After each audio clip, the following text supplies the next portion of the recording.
Hello friends, मैं विवेक यादव अपने YouTube channel विवेक Yadav classes पर आपका स्वागत करता हूं।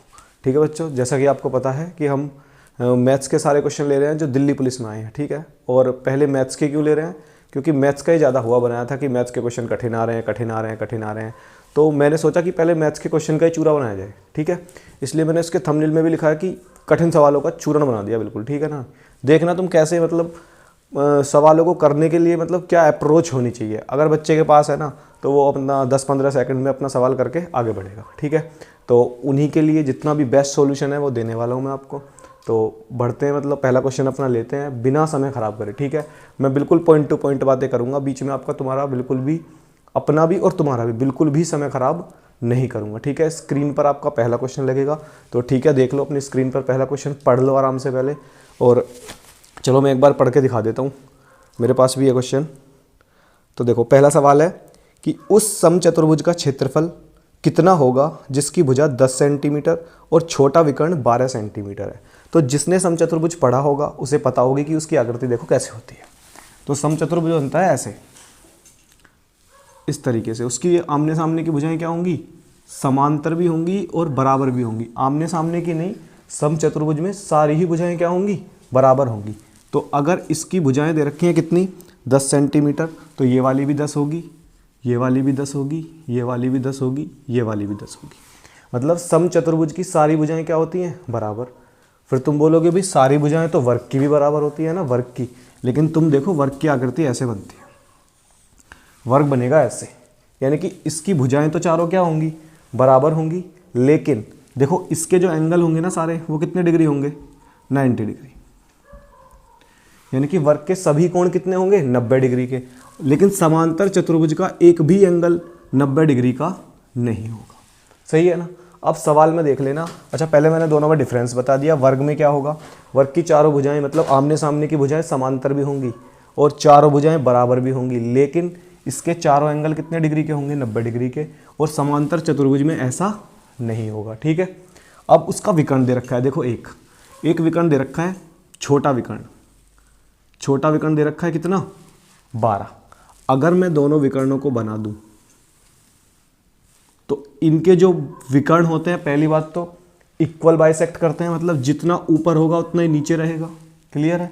अगर मैं इसका ओ नाम दे दूं और इसे ए मान लूं और इसे क्या मान लूं? बी, तो ये कह रहा है कि जो छोटे वाला विकर्ण है वो कितना है? 12। 12 का मतलब 6 कहाँ पे होगा? ऊपर, और 6 कहाँ पे होगा? नीचे। ठीक है, अब इसका पहले तो दूसरे वाला विकर्ण निकाल लो, और वो निकालना आसान है क्योंकि जो इसके विकर्ण है ना, विकर्ण वो बेटा 90 डिग्री पर काटते हैं। कितने पर काटते हैं? 90 डिग्री पर। तो देखो एक समकोण त्रिभुज बनेगा। समकोण त्रिभुज यानी कि 90 डिग्री का एक एंगल होगा और उसके सामने वाली भुजा क्या होगी? कर्ण होगी। अगर मैं ये वाली भुजा निकालना चाहूँ, मैंने ये ओ माना था, अगर मैं ए ओ निकालना चाहूँगा तो तुम बोलोगे कि भाई कर्ण का जो वर्ग होता है 10 का वर्ग, वो इसका वर्ग OB, और OB कितनी है? 6। 6 का वर्ग कितना होगा? 36। और वो किसके बराबर होगा? OA के बराबर। यानी कि कर्ण का वर्ग शेष दो भुजाओं के वर्गों के योग के बराबर होता है, यानी कि 6 का स्क्वायर प्लस OA का स्क्वायर। अच्छा, 10 का स्क्वायर कितना होगा? 100। और 6 का स्क्वायर कितना होगा? 36। वो इधर आके क्या हो जाएगा? माइनस। और बराबर कितना? OA square. यानी कि मैं यहाँ से कह सकता हूँ कि 100 में से अगर 36 घटाएंगे तो 64 यानी कि 64 बचेगा। और वो किसका वर्ग है? वो 8 का वर्ग है। यानी कि OA कितना आने वाला है? 8 सेंटीमीटर। यानी कि यहाँ से यहाँ तक की जो दूरी है वो कितनी हो जाएगी? 8। और ऊपर वाली दूरी भी क्या हो जाएगी? 8। दोनों दूरी 8-8 हो जाएंगी। अब मुझे बताओ भाई, पहला जो विकर्ण आया था, पहला विकर्ण वो कितना था? 12। और जो दूसरा विकर्ण आया है वो कितना है? 8 और 8 वो आया 16। क्लियर है। पहला विकर्ण 12, दूसरा विकर्ण 16। तो जो एरिया होता है, एरिया, इसका जो एरिया होगा, एरिया यानी कि इसका जो क्षेत्रफल होगा वो होता है 1/2 विकर्णों का गुणनफल। 1/2 विकर्णों का गुणनफल। विकर्ण मतलब पहला कितना है? 12 और दूसरा कितना है? 16। पहला विकर्ण 12, दूसरा विकर्ण 16। अगर मैं 2 से काट दूं इसे तो कितनी बार कटेगा? 6 बार। और 16 छिक्के कितने? 96। और ये इस सवाल का आंसर है। सवाल में ये पूछा है भाई कि उस समचतुर्भुज का क्षेत्रफल क्या होगा। समचतुर्भुज का क्षेत्रफल होता है 1/2 विकर्णों का गुणनफल। एक विकर्ण तो हमारे पास था, दूसरा मैंने निकाल लिया। अच्छा, जो बच्चे मतलब जानते हैं इन सवालों को वो करते हैं, वो सीधा यहीं पे सोच लेते, ठीक है। इतना बड़ा ये प्रोसेस करने की जरूरत नहीं थी, वो तो मैंने समझाने के लिए तुम्हें बता दिया कि भाई इस तरीके से ओ ए निकलेगी, यानी कि यहाँ से लेके यहाँ तक की दूरी निकलेगी। अगर ये वाली 8 है तो आगे वाली भी कितनी होगी 8, क्योंकि मैंने बताया ये इक्वल बाइसेक्ट करते हैं, बराबर बाइसेक्ट करते हैं, तो इसलिए पूरी दूरी कितनी हो जाएगी 16। एक विकर्ण पहले दे रखी है 12, दूसरी कितनी हो गई 16, दोनों का गुणनफल में कितने का भाग दे दिया 2 का, तो आंसर मिल गया कितना 96। ये प्रोसेस भी नहीं करते तो यहीं से सवाल हो जाता। अगर एक भुजा 6 है और 90 के सामने वाली 10 है तो सबको पता होता समकोण त्रिभुज की भुजाएं होती हैं 6, 8, 10, यानी कि ये वाली कितनी हो जाती 8। यहीं से सवाल बन जाता, अगर ये 8 तो पूरी 16, और ये प्रोसेस करने की ज़रूरत नहीं पड़ती, ठीक है। तो आई होप ये समझ में आया होगा तुम्हें। इसका आंसर कितना है 96, और ऑप्शन भी है कौन सा अपना चौथा ऑप्शन। तो ठीक है, एक बार कॉपी कर लो या फिर रोक कर वीडियो तब इसे कॉपी कर लेना, ठीक है ना। अभी चलो मिटाते हैं।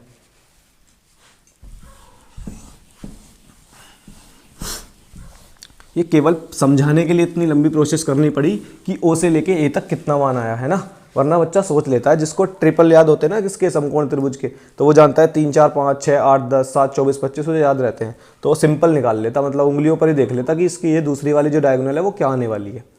तो ठीक है, दूसरा क्वेश्चन पढ़ो अपना। दूसरा क्वेश्चन देख लो भाई, ये प्रॉफिट लॉस का सवाल है, एक बार पढ़ देता हूँ मैं सारा सवाल। ये कह रहा है 3 वस्तुओं को प्रति वस्तु 200 रुपये के मूल्य में खरीदा गया, यानी कि हर वस्तु का जो सीपी है, कॉस्ट प्राइस, क्रय मूल्य, वो कितना है 200 रुपये। उसमें से एक को 12.5% की हानि पर बेच दिया गया। यदि अन्य 2 वस्तुओं को उस मूल्य पर बेचा गया जिससे पूरे सौदे में 20% का लाभ हो, तो उन दोनों वस्तुओं पर होने वाला लाभ परसेंट क्या है। अच्छा देखो, अप्रोच की तो मैं बता दूं मैं पहले कि मुझे बताओ पहली वस्तु पर प्रॉफिट लॉस दे रखा है, यानी कि लॉस दे रखा है 12.5%, और बाकी दोनों वस्तुओं पर भी क्या होने वाला है लाभ, और ओवरऑल भी क्या होने वाला है परसेंटेज में लाभ होने वाला है।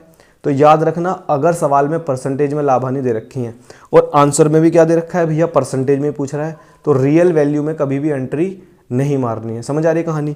उसमें कह रहा है कि 3 वस्तु थी, उनमें से एक बेच दी 12.5% हानि पर।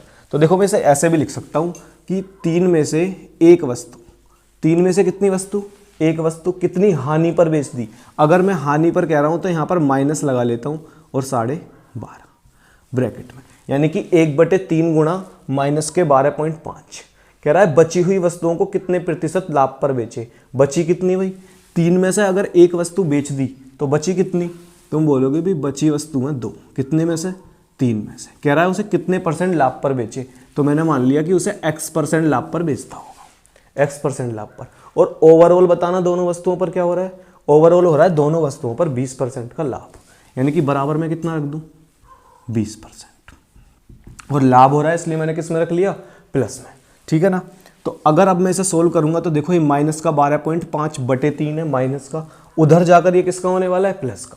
तो मैं इसे ऐसे भी लिख सकता हूं 2/3 बराबर 20, ये माइनस का उधर जाकर किसका हो जाएगा प्लस का 12.5 और बटे में कितना 3। इनका एलसीएम लेने के बाद अगर मैं इन्हें जोड़ूंगा तो ये बनेंगे 20 या 60, 60 में जोड़ेंगे 12.5 तो ये होने वाला है ऊपर 72.5 और बटे में क्या 3। अब तुम देखोगे कि 2/3 x बराबर 2/3 x बराबर कितना आया 72.5। अगर मैं 3 से 3 काट दूं तो मेरे पास बचा 2x बराबर 72.5, और अगर 72 पॉइंट में x की वैल्यू चाहिए मुझे, तो यानी कि 2 से मैं क्या कर दूंगा इसे डिवाइड, तो 72 का आधा कितना हो जाएगा 36, 72 का आधा तो हो जाएगा 36, और 0.5 का आधा कितना हो जाएगा भाई 0.25। यानी कि तुमने देखा कि इस सवाल में जो 200 दे रखा है उसका कोई मतलब नहीं है, सबका सीपी क्या दे रखा है सेम। इस प्रोसेस को अपनाकर तुम जो रियल डाटा है ना उसमें घुसने से बच जाओगे। अगर रियल डाटा में मतलब रुपए में अगर तुमने एंट्री मार ली तो मुझे ना लग रहा पेपर में ये सवाल हो पाएगा। इन सवालों का मतलब अलग तरीके के सवाल हैं, एक टाइप है प्रॉफिट लॉस में, ये वाली भी जिस बच्चे पे आती होगी जल्दी से उसने अटेम्प्ट कर लिया होगा, ठीक है ना। बस ये देखना कि 3 में से एक वस्तु माइनस हानि है ना, हानि इसलिए मैंने क्या लिखा भैया माइनस 12.5% हानि पर बेची। बची कितनी वस्तु, 3 में से 2 वस्तु बची, उन्हें मैंने मान लिया x% लाभ पर बेची होंगी, और ओवरऑल क्या हो रहा है भैया 20% लाभ। बाकी सारी कैलकुलेशन वाला ही पार्ट है, और आंसर कितना आया x बराबर 36.25, और यही अपना तीसरा ऑप्शन है। कह रहा है कि जो बची हुई वस्तु थी 2 वो कितने प्रॉफिट पर बेची, तो वो बेची भैया 36.25% लाभ पर। तो ठीक है, एक यूनिक अप्रोच है इस सवाल को करने की, और यूनिक ही सवाल है वो चैप्टर के अंदर। ठीक है, ऐसी कोई बात नहीं है नया सवाल छाप कर दे दिया, बस पुराने सवाल है, बहुत पुराना सवाल है। ठीक है, तो चलो बढ़ो अगले सवाल पर। वीडियो रोककर एक बार खुद ट्राई करा करो क्वेश्चनों को, ठीक है ना, कि तुम कर पा रहे हो या नहीं, क्योंकि बाहर आ गया तो लगता है कि मैं भी कर देता, देख के भी लगता होगा कि मैं भी कर दूंगा इस सवाल को। तो करके देखो ना एक बार, सॉल्यूशन देखने से पहले करके देखो एक बार खुद से, कर पा रहे हो या नहीं। सॉल्यूशन देखने के बाद तो सब कर देंगे। अच्छा, मैं सॉल्यूशन करवाने में ये भी पक्का दावा कर रहा हूँ कि मुझे लग रहा कि ये बिल्कुल बेहतरीन, इससे बेहतरीन तो मैं कोई बता नहीं पाएगा कि इन सवालों का इससे भी कोई अच्छा और जल्दी तरीका हो सके। ठीक है, इसके बाद तुम सर्च मार लियो दुनिया भर की वीडियो, अगर इससे यूनिक मिल जाए तो मुझे भी आकर बता दिए कि भाई इससे जल्दी इस तरीके से सवाल हो सके ये। ठीक है, कोई भी सवाल जितने भी करवाऊंगा सभी के लिए बोल रहा हूँ, ये नहीं है कि मेरे पास खास सवालों की कोई ट्रिक है या ऐसा कुछ है, सभी सवालों का बिल्कुल बेस्ट जुगाड़ मिलेगा तुम्हें। ठीक है, तो देखो बी की तुलना में ए 5 गुना कार्यकुशल है। बी की तुलना में ए 5 गुना कार्यकुशल है, यानी कि अगर बी की क्षमता है 1, बी की क्षमता है 1 तो वो 5 गुना कार्यकुशल है, यानी कि उसकी क्षमता कितनी होगी 5। तो ये क्या होगा भैया क्षमता, इनकी क्षमता का जो अनुपात आ गया वो कितना आ गया 5:1। वो खुद कह रहा सवाल में ए की क्षमता बी से 5 गुना है। ठीक है भाई, अगर इनकी क्षमता का अनुपात दे रखा 5:1 और ये मिलकर एक ही किसी काम को कर रहे हैं, यानी कि काम जो कर रहे हैं वो फिक्स काम है, तो इनके समय का रेशियो क्या होने वाला, समय का रेशियो हो जाएगा 1:5। यानी कि अगर कोई काम होगा उसे करने में अगर 1 यूनिट ले रहा होगा ए, तो बी कितने यूनिट लगा रहा होगा 5 यूनिट। आगे पढ़ो सवाल में, ये कह रहा इसलिए एक कार्य को पूरा करने में बी से 52 दिन कम लेता है। बी से 52 दिन कम लेता है, साफ दिख रहा है वो कम समय ले रहा है। अगर मैं यूनिटों में देखूं तो कितने यूनिट वो कम ले रहा है, तो सवाल में ले रहा है 4 यूनिट कम। सवाल में कितने यूनिट कम, 4 यूनिट कम। यहाँ पे देख लो 4 यूनिट कम, और सवाल में कितने कम ले रहा है 52 दिन, यानी कि 4 यूनिट बराबर कितने दिन के 52 के। तो 1 यूनिट का मान कितना हो गया 13 दिन। 1 यूनिट का मान कितना हो गया भैया 13 दिन। और मुझे बताओ ए टाइम भी कितना ले रहा है 1 यूनिट।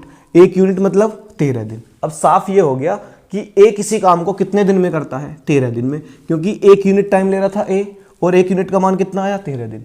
तो हम ये कह सकते हैं कि ए इस काम को 13 दिन में कर देगा। तो मुझे बताओ टोटल काम क्या है। तुम बोलोगे भाई ए की क्षमता है 5, क्षमता मतलब 1 दिन का काम। ए जो है वो 1 दिन में 5 काम करता है, तो 13 दिन में कितना कर देगा 5 गुणा 13, ये टोटल काम हो गया 65।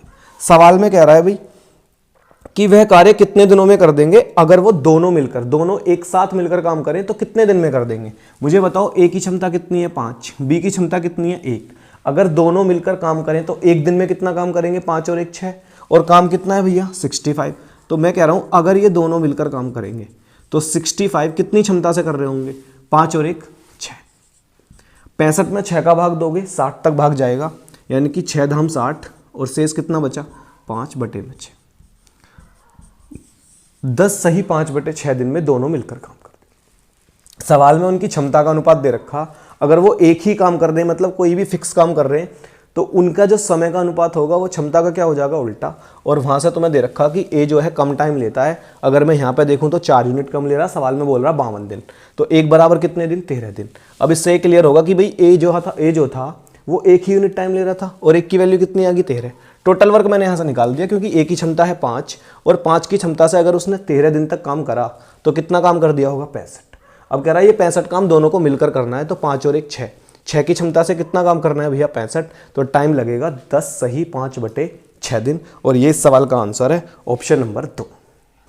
ठीक है, तो उम्मीद है तुमने भी कर लिया होगा, इतना बड़ा सवाल नहीं है, आसान सा ही सवाल है। ठीक है ना, समय कार्य का आसान सा ही सवाल है, तो मिटा दूं भाई। ठीक है, चलो दूसरा सवाल तुम्हारी स्क्रीन पर लग गया, दूसरा सवाल पढ़ लो आराम से। और बार बार कह रहा हूँ एक बार रोक कर खुद ट्राई करके देखो, अगर तुमने मैथ्स पढ़ लिया अच्छे से तो फिर देखो क्या तुम भी कर पा रहे हो उन सवालों को आराम से या नहीं। तो सवाल नंबर है 4। सवाल ये कह रहा है वह छोटी से छोटी संख्या कौन सी होगी जिसे 12, 21 और 35 से विभाजित करने पर समान शेष 2 बचेगा। यानी कि 12 से डिवाइड करेंगे तब भी 2 बचेगा, 21 से करेंगे तब भी 2 बचेगा, 35 से डिवाइड करेंगे तब भी 2 बचेगा। तो सिंपल सी अप्रोच है, या तो आप यही लगा लो भाई कि 12, 21 और 35 का क्या ले लो, एलसीएम ले लो। 12, 21 और 35 का क्या ले लो भाई, एलसीएम ले लो। और एलसीएम वो नंबर है कि या तो कॉमन हो सभी में, ठीक है, और जो कॉमन भी नहीं है, मतलब या तो तीनों में कॉमन हो या दो दो में कॉमन हो, और जो कॉमन भी नहीं है वो नंबर भी तुम्हें बाद में लेने। तो इनके छोटे छोटे फैक्टर कर लो, यानी कि इसे लिख लो 3 गुणा 4, इसे लिख सकते हो तुम 7 गुणा 3, और इसे लिख दोगे 7 गुणा 5, 7 गुणा 5। तो पहले तो ये देख लो क्या कोई ऐसा नंबर है जो सभी में कॉमन है, सभी में, तो मुझे नहीं लग रहा ऐसा कोई नंबर है कि सभी में कॉमन है। फिर देख लो क्या दो दो में कोई कॉमन है, दो दो नंबरों में, हाँ जी दो दो नंबरों में कॉमन है, 3 यहाँ से 3 यहाँ से। फिर तुम देखोगे क्या और भी 2 वाले, बिल्कुल ठीक है, ये 7 और ये 7, ये 7 भी यहाँ कॉमन है। अब बचे ऐसे नंबर जो किसी में कॉमन नहीं है, वो भी लेने हैं एलसीएम में। एलसीएम में पहले देखने सभी में जो कॉमन है, फिर दो दो में जो कॉमन है, ठीक है ना, और बचे जो एक एक में वो भी नंबर लेने, यानी कि बचे कितने, 4 और 5, 4 और 5 गुणा करोगे तो देखो 5 चौक 20, 20 की 7 में गुणा करूंगा 140, 140 का 3 गुना यानी कि 14 तिया 42, और 42 में कितनी जीरो लगानी है, 1 जीरो। इन सारे नंबरों की जब मैं गुणा करूंगा तो कितना आने वाला, 420। ये कह रहा वो नंबर डिवाइड नहीं होना चाहिए। 420 ऐसा छोटे से छोटा नंबर है जो 12, 21 और 35 से डिवाइड हो जाएगा, लेकिन वो कह रहा 2 रिमाइंडर भी बचना चाहिए। तो इसमें मैं अपनी तरफ से अब क्या जोड़ दूं, 2, तो वो नंबर क्या हो जाएगा, 422। और 422 इस सवाल का आंसर है, चौथा ऑप्शन 422। सिंपल, पहले तुम इनका एलसीएम निकाल लो, निकाल सकते हो तो एलसीएम निकाल लो। और एलसीएम तुम देख रहे हो 420 एलसीएम आ रहा, लेकिन 420 तो वो नंबर है जो तीनों से कट जाएगा। हमें वो नंबर चाहिए कि रिमाइंडर बचे, यानी कि शेषफल। तो कितना शेषफल बचे, 2, वो नंबर मैंने अलग से जोड़ दिया, कितना हो गया, 422। और भी अप्रोच हो सकती थी इस सवाल को करने की कि तुम ऑप्शन से ट्राई कर लेते। देखो ऑप्शन से भी बता देता हूं मैं एक बार तुम्हें, ऑप्शन से इसे कैसे ट्राई करते। ऑप्शन से देखो, फिर ऑप्शन लिखने पड़ते हैं। पहले ऑप्शन लिख देता हूं मैं।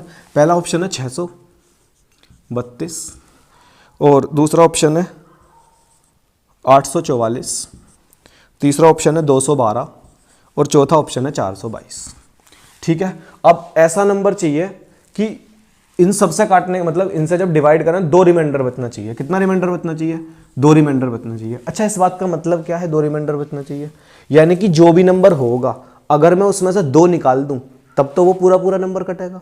जो भी नंबर होगा अगर उसमें से मैं 2 निकाल दूं तब तो पूरा नंबर कटना चाहिए ना वो इन सबसे। तो अब अगर मैं पहला ही ऑप्शन लेता हूं कि मैंने अगर इसमें से 2 निकाल दिया तो बचा कितना, 630। अब तुम ये देख सकते हो क्या 630 12 से कटेगा पहले नंबर से। भाई 21 से तो तुम्हें दिख रहा कट जाएगा ये, लेकिन मैं 12 से ही बता रहा हूं। अगर 12 से कटेगा तो 12 के मल्टीपल से भी कटना चाहिए, और 12 के मल्टीपल क्या है, 4 और 3। 12 के मल्टीपल क्या है, 4 और 3, यानी कि जो नंबर 12 से कटेगा वो 4 से जरूर कटना चाहिए। और तुम देखो 4 से वो नंबर कटते हैं जिनमें बाद वाले 2 नंबर किससे कटते हो, 4 से। यानी कि अगर मैं कोई नंबर ये लिख दूं 744, तो बाद वाला नंबर क्या है, 44। 44 4 से कट जाएगा, तो मतलब ये संख्या भी किससे कट जाएगी, 4 से। ऐसा नंबर देखना है कि बाद वाले 2 नंबर 4 से कट जाएं। अब तुम देखो यहाँ पे जो 30 है, 30, तो क्या 30 4 से कट जाएगा, 30 क्या 4 के पहाड़े में आता है भाई, नहीं आता। तो बस यहीं पे पहला ऑप्शन क्या हो जाता, गलत। पहले नंबर के मल्टीपल से चेक कर रहा हूँ मैं, या तो 12 से ही देख लेते तुम कि भाई 12 पंजे 60, बचा आगे 3 यानी कि 0। 12 के पहाड़े में कहीं 30 नहीं आता, तो मतलब ये नंबर नहीं कटता, यानी कि वो नंबर नहीं है ये। अच्छा, दूसरा वाला नंबर लूँ तो मैं, इसमें से 2 कम करने के बाद ये नंबर तो इससे कटना चाहिए, क्योंकि जो शेष 2 है अगर वो शेष अगर मैं हटा दूँ, उसे हटाने के बाद तो नंबर कटना चाहिए। अब तुम देखोगे 844 में से 2 कम करूंगा तो 842, 42 तो वैसा भी किससे ना कटना, 4 से देख लो काट के, 42 का 4 से कट जाएगा भी, तो तुम देखोगे 4 से 42 नहीं कटेगा, 42 नहीं कटता 4 से। बाद वाले 2 नंबर चेक करो तो तुम देख रहे हो 4 से नहीं कटता। जब वो 4 से ही नहीं कटता तो वो फिर 12 से कैसे कटेगा। 12 से कटने वाले सभी नंबर 4 से भी कटेंगे और 3 से भी कटेंगे, यानी कि दूसरा ऑप्शन भी क्या है, गलत। अगर इसमें 2 कम कर दूं तो 210, और ये बस समझाने में टाइम लग रहा है। जब तुम बहुत सिंपल कम कर करके देखोगे ना कि 2 कम करा 30, 30 4 से नहीं कटता, 2 कम करा 42, 42 4 से नहीं कटता, 2 कम करा 10 आ रहा है लास्ट में, 10 भी 4 से नहीं कटता, तो ये वाला ऑप्शन भी नहीं है।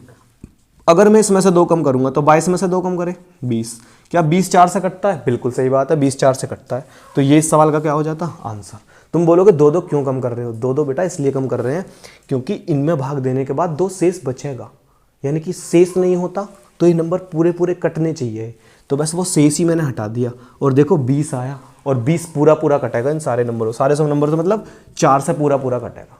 और 420 जो आएगा, 420 वो सभी नंबरों से पूरा पूरा कटेगा।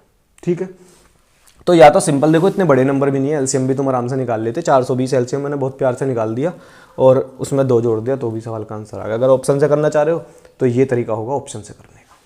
ठीक है, सब में से 2 कम करके और डिवाइड करके देख लो इनसे। तो ठीक है, मिटाते हैं।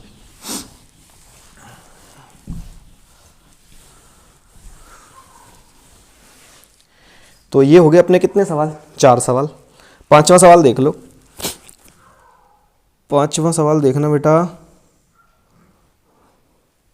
पढ़ो 5वां सवाल। हमारा 5वां सवाल इधर अब मिल गया। देखो 5वां सवाल ये कह रहा है, एक चुनाव में 2 प्रत्याशियों के लिए 2 प्रत्याशी हैं, 3:10 के अनुपात में मतदान हुआ। 3:10 के अनुपात में मतदान हुआ। यदि सभी मत वैध मत हैं, मतलब कोई भी अनवैलिड नहीं हुआ है, किसी ने डबल ठप्पा नहीं मारा, किसी ने भी, सही है, सारे के सारे मत क्या है, वैलिड है। यदि विक्रेता प्रत्याशी को 15,62,000 मत मिले, 1,56,200 मत मिले, तो कुल कितने मत डाले गए, टोटल वोट कितनी है। देखो पहले प्रत्याशी और दूसरे प्रत्याशी के बीच में जो रेशियो है वो कितना है, 3:10। ये तो आसान से सवाल है ना, 3:10, यानी कि हारने वाले को मिले 3 और जीतने वाले को कितने मिले 10। तो टोटल वोट कितने हुए भाई, टोटल, तो तुम बोलोगे टोटल हुए कितने, 13। टोटल कितने हुए, 13। अब इसमें जो वैल्यू दे रखी है ना, ये जीतने वाले प्रत्याशी की दे रखी है कि जीतने वाले को कितने मिले, 1,56,200, यानी कि किसकी वैल्यू दे रखी है वो, 10 की। 10 बराबर 1,56,200।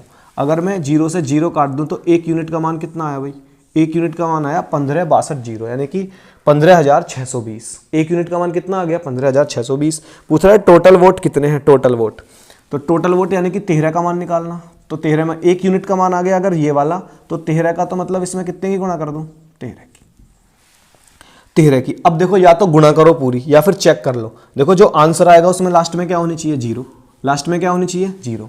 फिर तुम 13 का जो इसमें टेबल पढ़ोगे तो 13 दूनी 26। तुम देखो 0 के बाद 6 किस में आ रहा, 0 के बाद 6 केवल दूसरे ऑप्शन में आ रहा। बच्चा जल्दी से ये बात भी देख सकता है कि देखो पहले तो लास्ट में क्या आनी चाहिए, 0। फिर 13 का जब पहाड़ा पड़ेगा वो किस में, 2 में, तो 13 दूनी 26, 26 का 6 का, और 6 का केवल कौन से ऑप्शन में, 2 में। तो बेटा जब फाइनली आंसर तुम निकालने वाले रहो ना, तो तुम्हारे निगाहों में ऑप्शन भी रहने चाहिए, ऑप्शन भी। ये ना कि मैं तो पूरी गुणा करने के बाद ही तभी आंसर टिक करूंगा, ऐसा नहीं होता भाई एग्जाम में। तुम बस जब गुणा करना है तुम्हें पता कि अब ये मेरा फाइनल रिजल्ट आने वाला, तो फाइनल रिजल्ट जो है ना, साथ साथ में ऑप्शन में क्या करते रहोगे, मैच। तो देखो दूसरा इस सवाल का आंसर हो जाएगा, गुणा आएगी 20, 30, 60। 20, 30, 60 यहीं पर रोक देता, यहीं पर रोक देता। कोई बढ़िया बच्चा होता वो यहीं रोक देता, 13 दूनी 26 का 6 का, और वो देख रहा। इतना कॉन्फिडेंस तभी, अगर किसी बच्चे ने प्रैक्टिस सेट बनाए होंगे ना, तो इतना कॉन्फिडेंस उसे होगा कि हाँ भाई यही मेरा अब आंसर है। ठीक है, तो ठीक है, आसान से सवाल है, छोटा सा सवाल है। ठीक है, तो बढ़ो, चलो सवाल आगे। मतलब बहुत आसान मुझे लग रहा है, यही सबसे आसान सवाल है इस पेपर में। अभी देख लेते हैं वैसे और भी, पर मुझे तो अब तक यही लग रहा है कि यही सबसे आसान सवाल था भाई। चलो बढ़ो आगे। देखो क्वेश्चन नंबर 6। यदि 2 धनात्मक संख्याओं के वर्गों का योगफल, अच्छा 2 धनात्मक संख्याओं के वर्गों का योगफल 2426 है और उनमें से एक का वर्गमूल 7 है, तो दूसरी संख्या ज्ञात करो। अच्छा देखो, अगर पहली संख्या ऐसे ही मान लेता हूं मैं x, तो x का स्क्वायर और प्लस y का स्क्वायर कितना बैठ रहा है, 24, 26।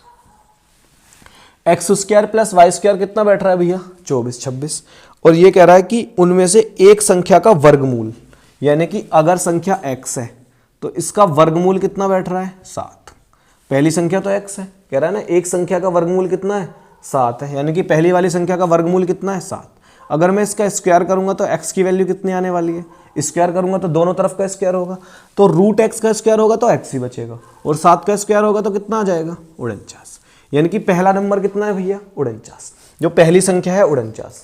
अब बताओ दोनों का जो वर्ग है वो कितना बैठना चाहिए, 24, 26, और x बराबर है 49। अगर मैं 49 का वर्ग देखूंगा तो मुझे लग रहा है 50 तक सबने वर्ग याद कर रखे होंगे, है ना, पेपर में ना 49 गुणा 49 कर लूँ तो 49 का जो वर्ग आता है बेटा वो आता है 2401। 49 का जो वर्ग आएगा वो कितना आएगा, 2401। यानी कि एक्स स्क्वायर की वैल्यू जो आएगी, एक्स स्क्वायर की वैल्यू जो आएगी वो कितनी आएगी, 2401। अगर ये 2401 इधर लाकर मैं घटा दूं तो बेटा किसकी वैल्यू मिलेगी मुझे, वाई स्क्वायर की। वाई स्क्वायर बराबर 2426 और माइनस 2401। 2426 में से जब 2401 घटाएंगे तो कितना मिलेगा, 25 और ये किसका मान है वाई स्क्वायर का, यानी कि वाई बराबर कह रहा है वाई का ही पूछ रहा है ना।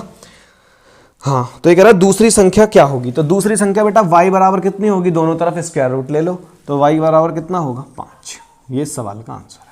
दो संख्याओं का वर्गों का योग दे रखा 24 26, उसमें एक संख्या का वर्गमूल दे रखा कितना 7, मैंने स्क्वायर कर लिया दोनों तरफ का, तो x की वैल्यू कितनी आ गई, तो 7 का स्क्वायर कितनी 49। ये केवल x की वैल्यू आई है, अगर मुझे x स्क्वायर की वैल्यू चाहिए तो यहाँ वर्क कर दूं एक बार और दोबारा, तो x स्क्वायर की वैल्यू कितनी आ जाएगी 2401। ये बच्चे को सीधा याद होना चाहिए, 49 का वर्ग कितना होता है भैया 2401। 2401 अगर इधर लाकर मैंने घटा दिया तो वाई स्क्वायर बराबर कितना आया 25, यानी कि वाई बराबर 5। और यही पूछ रहा है कि दूसरी संख्या क्या है, तो दूसरी संख्या है 5, पहली संख्या है 49। दूसरी संख्या 5 और पहली संख्या 49। ठीक है, तो देखो आसान आसान से सवाल है और हवा बना दिया कठिन कठिन कठिन। ठीक है, तो अभी सारे सवाल देख लेंगे, सारे सवालों का चूरन होने वाला बिल्कुल। अभी मिटा दूं भाई, चलो।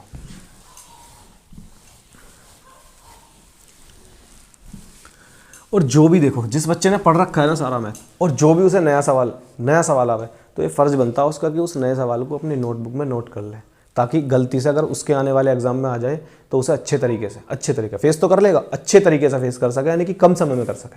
सही है ना, कम समय का बहुत बड़ा रोल है पेपरों में आजकल। तो चलो बेटा 7वां सवाल देख लो।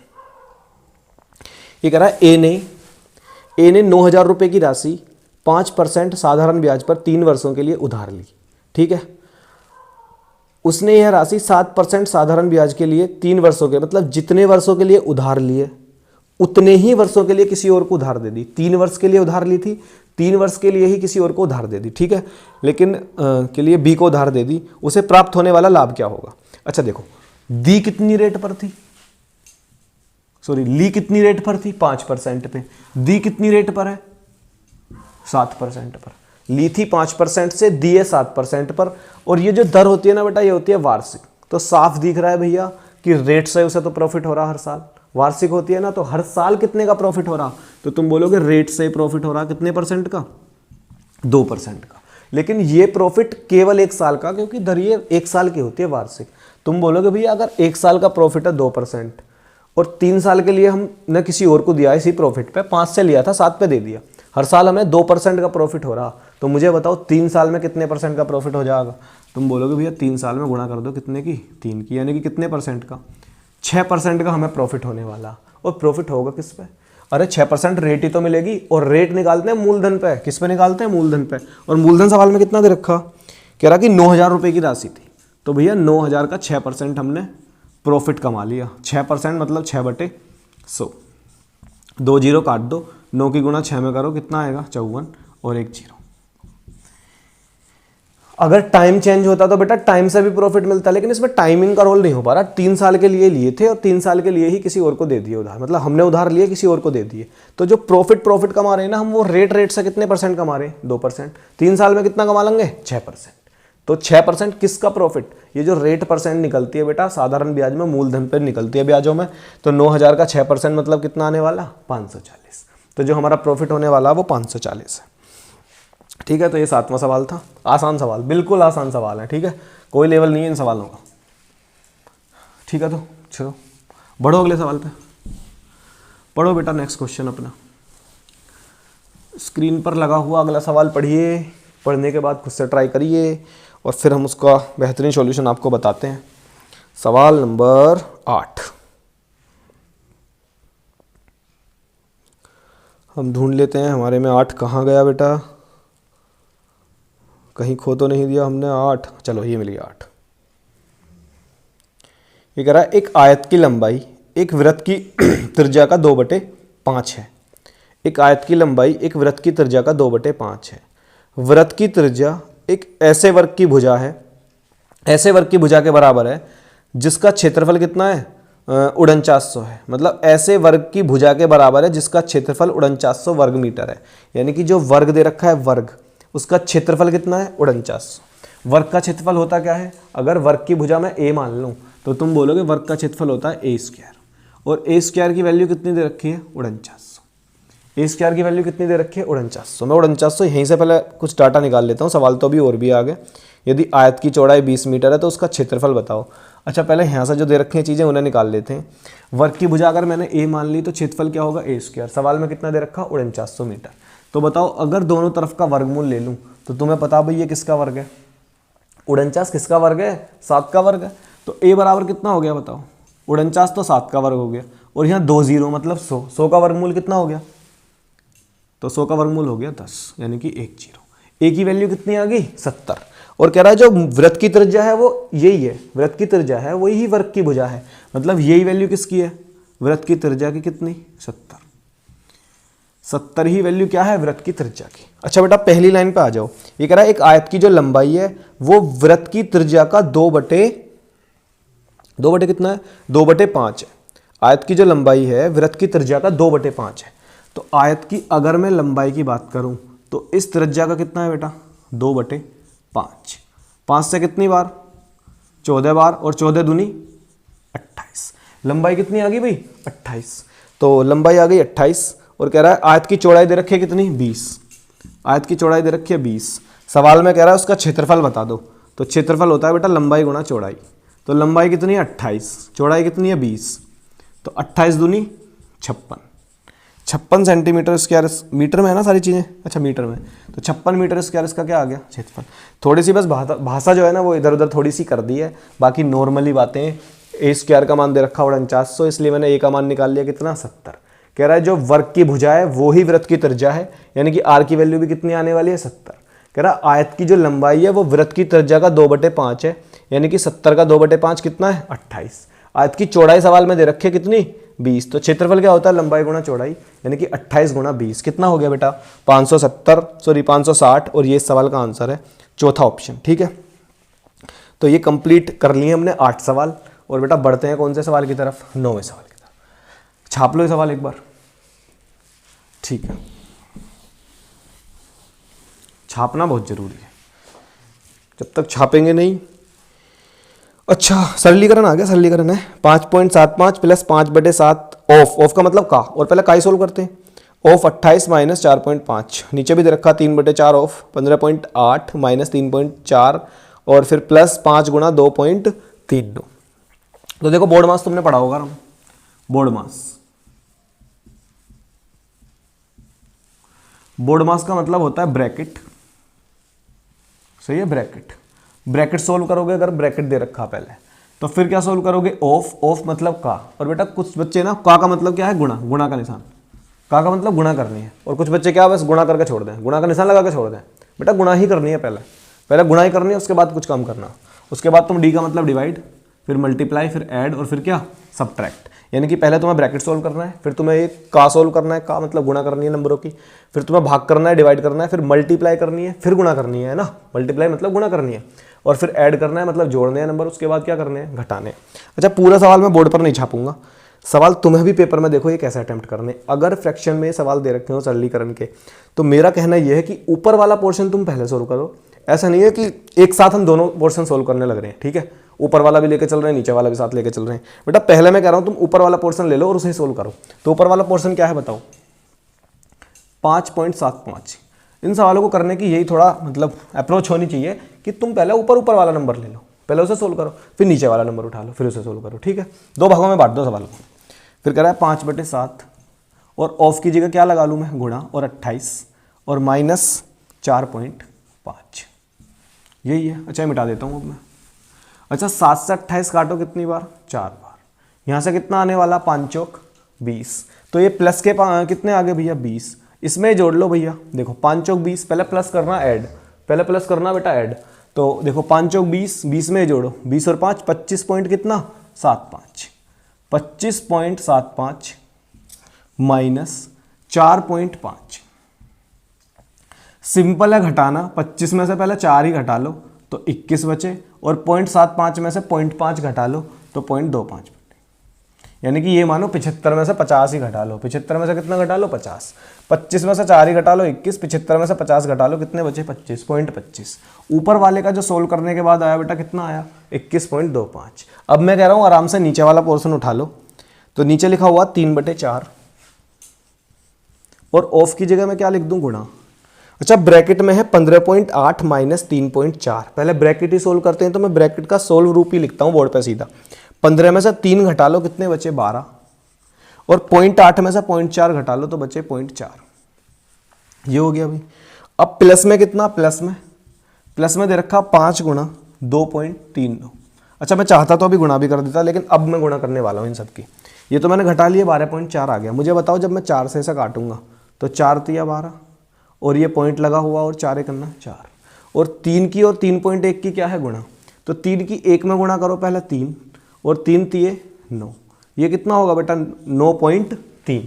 अब 5 की गुणा यहाँ कर लो, तो 5 नाम 45, 4 5 तिया 15 और 4 19, और फिर देखो 1 हो गया ना, 5 दूनी 10 और 1 11, तो ये आ गया 11.95। इन दोनों को जोड़ो, देखो 11 और 9 कितने, 11 और 9, अच्छा यहीं पर लिख कर जोड़ दो, तो तुम बोलोगे 5, और यहाँ पर सॉरी कितना है 9, ये 5, 9 और 3 12, 12 का 2 का हासिल 1, 9 और 1 10, 10 और 1 11 का 1 का हासिल 1, और 1 और 1 कितना 2, तो ये बना 21.25। अच्छा ऊपर वाला पोर्शन भी क्या बना 21.25, नीचे वाला पोर्शन भी क्या बना 21.25, और दोनों के दोनों पोर्शन क्या है अपोन में, यानी कि 21.25 बटे में 21.25, दोनों नंबर कट जाएंगे, रिजल्ट मिलेगा 1। और एक ही सवाल का आंसर है, चौथा ऑप्शन यही है। अलग ऊपर वाला पोर्शन सोल्व करो, 21.25 आया, ब्रैकेट मैंने घटा के लिख लिया, दूसरे पोर्शन में 12.4, और 4 से नंबर काटा 3.1 बार, प्लस में ये नंबर दे रखा। अगर मैंने इसकी इसमें गुणा करी 9.3, इसकी इसमें गुणा करी 11.95, दोनों नंबर मैंने जोड़ दिए 21.25, ऊपर भी 21.25 नीचे भी 21.25, रिजल्ट क्या बना बेटा 1। ये इस सवाल का आंसर है। तो सरलीकरण का सवाल था, और डाटा बिल्कुल कठिन नहीं था, आसान है, ठीक है, पॉइंट से नहीं घबराना। बाकी डाटा देखो तुम, ओवरऑल बिल्कुल डाटा आसान है, घटाने में भी दिक्कत नहीं हो रही है, ठीक है। मिटा देता हूँ,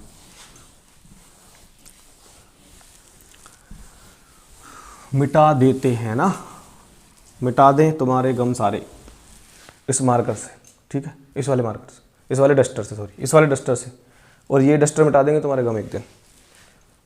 तुम पढ़ते पढ़ते कब कुछ बन जाओगे पता भी नहीं चलेगा तुम्हें, पता नहीं चलता कि कब हम सफल होने वाले हैं ना, बस होते होते हो जाते हैं। 10वां सवाल देखो, चीनी की कीमत में प्रति किलोग्राम 25% की कमी होने के कारण राधा, अच्छा राधा चीनी खरीदने गई है, 1200 रुपये में 10 किलोग्राम अधिक चीनी खरीद सकती है। चीनी की प्रति किलोग्राम मूल कीमत ज्ञात करो। चीनी की कीमत में प्रति किलोग्राम 25% की कमी होगी रेट में, यानी कि अगर मैं दो तरीके से समझ आता हूँ सवाल को, ठीक है। ये कह रहा रेट में कितने परसेंट की कमी होगी 25% की। अगर पहला रेट कितने हैं 100 यूनिट मान लो, पहले रेट कितने हैं बेटा 100 यूनिट मान लिया, 100 का 25% 25, 100 का 25% 25, तो 100 पे कितने की कमी होगी 25 की कमी होगी, यानी कि फिलहाल रेट कितने 75 यूनिट। भाई ये तो कह रहा 25% की कमी होगी। अच्छा सवाल में जो लाइन लिखी रहे ना इन सवालों में कि 25% की कमी होने की वजह से राधा 1200 रुपये में 10 किलो अधिक चीनी खरीद पाई, 10 किलो अधिक। 1200 रुपये इसने इसलिए लिखा बेटा 1200 रुपये, 1200 रुपये लिखने का यही मतलब है कि वो अपने खर्चे 75 नहीं रखना चाह रहा, कितने रखना चाह रहा 100 रुपये, यानी कि अपने खर्चे को वो फिक्स करना चाह रहा। अगर वो पहले 100 यूनिट खर्च करता था, मूल्य 100 था और वो खर्च भी कितना करता था 100, अगर उसका मूल्य कम हुआ तो उसका खर्च भी क्या हो जाना चाहिए, कम हो जाना चाहिए। लेकिन वो कह रहा कि 1200 रुपये में, यानी कि मूल्य पहले जितना हो या बाद वाला हो, भाई साहब खर्च तो कितने करेगी राधा 1200 रुपये खर्च करेगी, बस क्या कर देगी 10 किलो चीनी एक्स्ट्रा ले आएगी। यानी कि वो खर्चा कम नहीं करना चाह रही अपना, रेट कम हुए तो हम जो अपनी खपत है ना उसे क्या कर देंगे बढ़ा देंगे। हम ये कहना चाह रहे हैं कि अगर वो 25% रेट कम हुए तो 25% रेट कम हो जाने की वजह से खर्चा भी क्या हो जाना चाहिए कम। देखो जैसे मार्केट में प्राइस डाउन होते हैं ना, तो वैसे हमारे खर्चे भी क्या हो जाते हैं, जितने परसेंट से प्राइस डाउन होते हैं उतने ही परसेंट से हमारे खर्चे भी क्या हो जाते हैं डाउन। लेकिन वो अलग बात है कि रेट कम होने की वजह से हम अपने खर्चे पहले जितना रखने के लिए चीज़ें क्या खरीदेंगे ज़्यादा। तो मुझे बताओ 75 से अगर मैं पहले जितना ही खर्चा रखना चाह रहा हूँ, 75 से पहले जितना ही खर्चा रखना चाह रहा हूँ तो कितना रखना चाह रहा हूँ 100, तो मुझे 75 में कितना डाटा बढ़ाना पड़ेगा, तुम बोलोगे जी 25 बढ़ाना पड़ेगा, कितने पे 75 पे। अगर मैं 75 से 100 करना चाह रहा हूँ तो मुझे 25 बढ़ाना पड़ेगा, कितने पे 75 पे। इसे काटोगे तो 25 तिया 75, ये भी इस सवाल को करने का बेहतरीन तरीका है। अब जब ये फ्रैक्शन आ जाएगी ना बेटा, अगर ये पूछता ना कि वो अपनी खपत कितने प्रतिशत बढ़ा दे, तो ये आंसर होता है 1/3 और परसेंटेज के लिए गुणा 100। अगर तुमसे ये वाली बातें पूछें कि प्रति किलोग्राम रेट क्या है, तो सवाल में यहीं पर रुकना है एक बार। ये वाली वैल्यू जो होती है बेटा, हमेशा ये वास्तविक खपत होगी, वास्तविक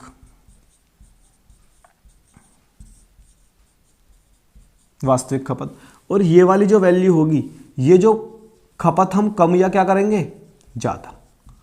खपत मतलब रेट हो सकता है बढ़ जाए, ये तो कम हो रहे हैं, रेट हो सकता है बढ़ जाए, तो फिर हम अपना खर्चा बैलेंस रखने के लिए चीज़ें क्या खरीदेंगे, कम। लेकिन यहाँ पर रेट कम हो गए और उतना ही हमें खर्चा करना, तो हमने कुछ चीज़ें क्या खरीदी, ज़्यादा।